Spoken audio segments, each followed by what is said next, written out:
गए, यहाँ लोग नहीं समझ पाएंगे। उन्होंने तो लिख दिया था कि ढोल गवार शूद्र पशु नाड़ी और सकल ताड़ना के अधिकारी, उन्होंने तो लिख दिया। पर उनको मालूम था कि कलयुग का आदमी ऐसा है कि समझेगा नहीं, अर्थ का अनर्थ कर देगा, तो उन्होंने फिर अर्थ भी लिखा।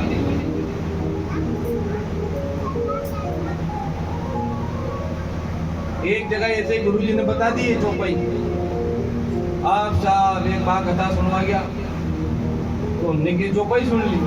अभी घरे गया तो हमने क्योंकि ऐसा ऐसा है, तो हमने ये तो ताड़वा लगी है। ताड़ने का मतलब मारना ही नहीं होता है, क्योंकि अर्थ नहीं पता था ना। यहाँ पर अर्थ सब चीज के लिए अलग है। ढोल का अर्थ है बजाना, गंवार का अर्थ है उसको फटकारना, नारी का अर्थ है उसको देखना, उसको निगरानी में रखना। नारी चाहे कितनी बड़ी हो जाए, वो कभी अकेले भ्रमण यात्रा नहीं करती है, साथ में कोई ना कोई पुरुष हो, भले छोटा सा बच्चा हो, साथ में चाहिए। इसका मतलब ये नहीं कि वो अपनी रक्षा नहीं कर सकती, नहीं, इसलिए क्योंकि कोई साथ में है। हर चीज का एक अलग अलग अर्थ है, तो हर चौपाई का एक अलग अर्थ है। उसके भाव में जाएंगे तो कथा कहीं और रह जाएगी। कहने का अर्थ है कि प्रत्येक धर्म के साथ एक अर्थ जुड़ा होना चाहिए।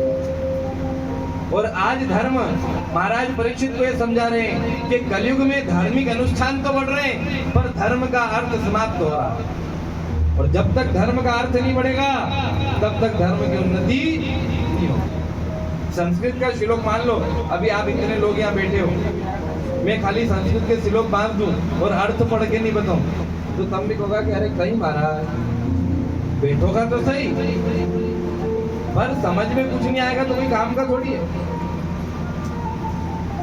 भगवान की कथा क्या कह रही है कि श्लोक का हो, उसके नीचे उसका अर्थ लिखा हो, तभी आनंद आता है। रामायण की चौपाई हो, उसके नीचे उसका अर्थ लिखा हो, तो ही आनंद आता है। नहीं समझे, अपनी भाषा में समझते। मान लो बिजली का तार हो, अपन बिजली का तार आता है, तो बिजली में कितने तार होते हैं? कोई बल्ब को जलाना हो तो कितने तार चाहिए? 2। एक क्या होता है मेन, और दूसरा क्या होता है अर्थ।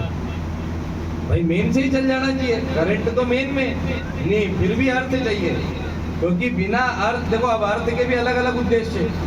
या अर्थ का मतलब अर्थिंग है, साधारण व्यक्ति अर्थ का मतलब धन से भी ले लेता है। अर्थ के भी कई उद्देश्य है। इसलिए जीवन में आप बहुत सारी भाई बहनों ने पूछे कि क्यों गुरुजी यूं साथे बैठा तो यूं हाथ लगाना क्यों जरूरी है? जैसे जिनके छेड़ा गाठन बनने उनके कभी नींव भी लगाए चल, पर जैसे आप नींव बांधे कई जगह तो यूं हाथ लगा, तो यूं हाथ क्यों लगाए?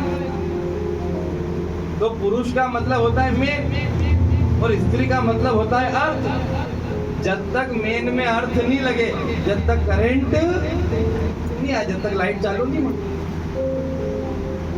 भगवान का भी जो कार्य है, पति पत्नी दोनों मिलकर जब करते हैं, तो वो जो धर्म का काम करते हैं, तब जाकर के उसका अर्थ बनता है। भगवान की कथा जीवन में इस बात को सदैव याद रखना कि धार्मिक अनुष्ठान तो हो, पर उस धार्मिक अनुष्ठान का अर्थ भी